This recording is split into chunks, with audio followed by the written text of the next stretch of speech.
परिस्थितियों में सर्वजन हिताय सर्वजन सुखाय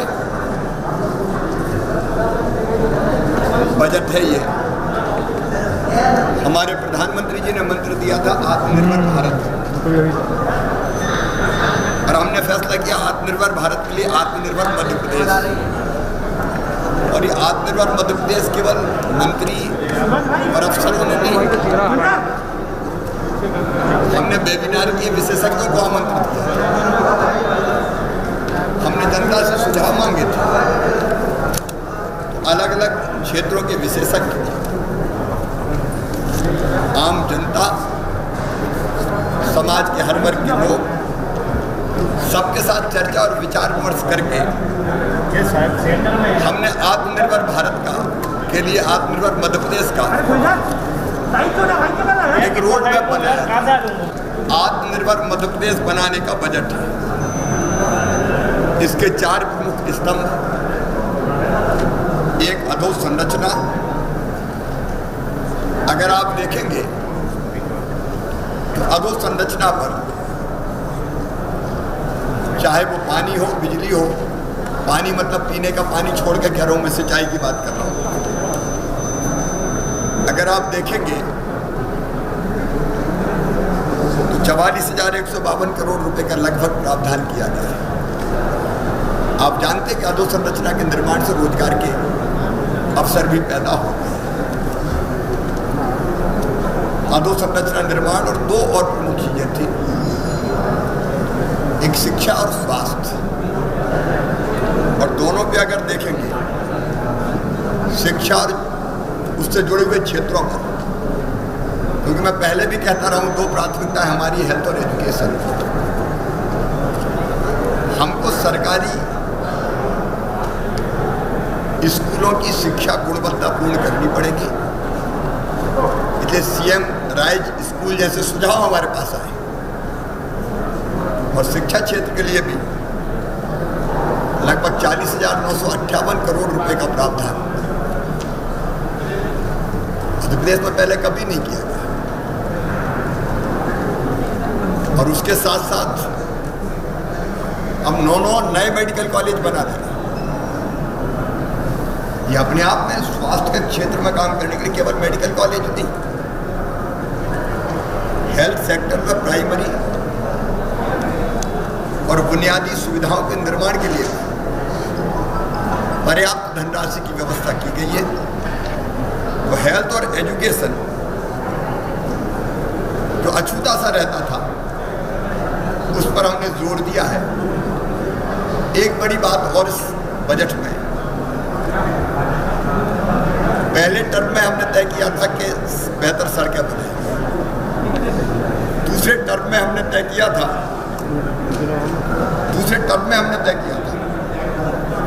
कि हम सिंचाई की सुविधाओं पर विशेष रूप से ध्यान देंगे। तीसरे टर्म में हमने तय किया था कि हम 24 घंटे बिजली देंगे।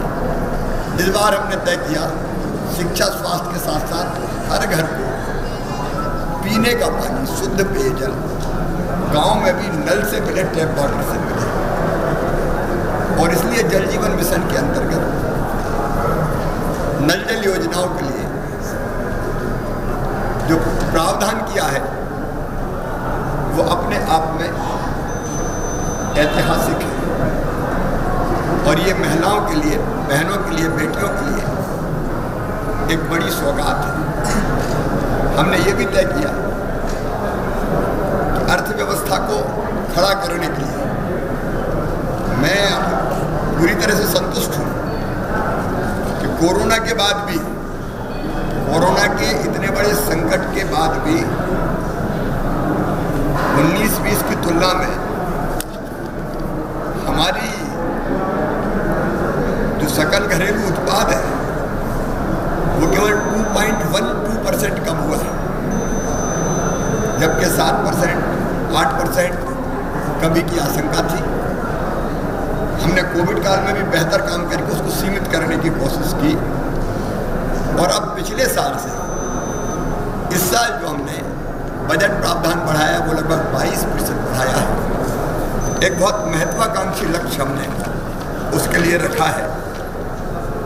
भौतिक अधोसंरचना के अंतर्गत हमने मिशन निर्माण, मिशन ग्रामोदय और नगरोदय, पेयजल की बात अगर कर रहे हैं तो गांव के लिए भी, शहर के लिए भी, और ग्रामीण विकास और शहरी विकास के लिए हमने पर्याप्त प्रावधान रखा हुआ है जिससे हम ठीक ढंग से विकास कर सकें। खेती हमारी अर्थव्यवस्था की रीढ़ है और इतना अच्छा जो प्रदर्शन हम जीडीपी में भी कर पाए, उसका प्रारंभिक कारण, सबसे प्रमुख कारण है तो हमारी खेती और हमारे किसान हैं। जैसा मैंने बताया कि कोविड काल में भी हमने किसानों को भरपूर राहत दी। उसलिए आप देखेंगे सिंचाई के लिए, बिजली में जो सब्सिडी देते हैं उसके लिए, 0% ब्याज पर कर्जा देने के लिए, फसल बीमा योजना के लिए, फिर कृषि के क्षेत्र में अधोसंरचना के निर्माण के लिए हमने पर्याप्त धनराशि की व्यवस्था की है। मुख्यमंत्री किसान कल्याण योजना के अंतर्गत 4,000 रुपये किसानों के खाते में डालना जारी रहेगा। 6,000 रुपये प्रधानमंत्री जी की योजना के अंतर्गत डलेंगे। लेकिन उसके अतिरिक्त फसल बीमा योजना का जो भी जिम्मेदारी हमने जो सर्वे करवाया, जो भी राशि आएगी इस साल भी 8,000 करोड़ से ज़्यादा नहीं, उसके लिए हम अपना शेयर देके पर्याप्त प्रावधान हम कर रहे हैं। फिर राहत की राशि के वितरण में भी किसानों को सरकार कसर नहीं छोड़ेगी। लेकिन गरीब कल्याण की जो योजनाएं थी उनको जारी रखने का भी हमने पर्याप्त प्रावधान किया है। संबल योजना फिर से प्रारंभ हो रही है और महिला सशक्तिकरण के लिए महिला सेल्फ हेल्प ग्रुप से लेके और जितनी भी महिला कल्याण की योजनाएं थी उन सबको हमने ढंग से जारी रखा है। बच्चों की शिक्षा हो, स्वास्थ्य हो, महिला सशक्तिकरण हो, नौजवानों को रोजगार देना हो, रोजगार के लिए चाहे MSME का सेक्टर हो, स्वरोजगार की योजनाओं का हो, क्या और अन्य क्षेत्र हो, उन सबको हमने पर्याप्त धनराशि आवंटित की है। कुल मिला के ये मध्य प्रदेश को तेज गति से आत्मनिर्भरता की तरफ ये बजट ले जाएगा। जनता के सुझावों को ध्यान में रखते हुए हमने अलग अलग मिशन निरामय, मिशन बोधि, मिशन अर्थ और मिशन दक्ष, मतलब स्किल डेवलपमेंट के लिए हमने संभागीय स्तर पर ideal ITI, global skill park, उन सब की व्यवस्था की है। और इस बजट के बारे में अगर मैं एक पंक्ति में कहूँ तो सर्वे भवन्तु सुखिनः, सर्वे सन्तु निरामयाः, सर्वे भद्राणि पश्यन्तु का ये बजट है जो मध्य प्रदेश को प्रगति और विकास के रास्ते पर ले जाकर आत्मनिर्भरता की दिशा में ले जाएगा और प्रधानमंत्री जी के आत्मनिर्भर भारत के सपने को भी सच करेगा। इन परिस्थितियों में जो बजट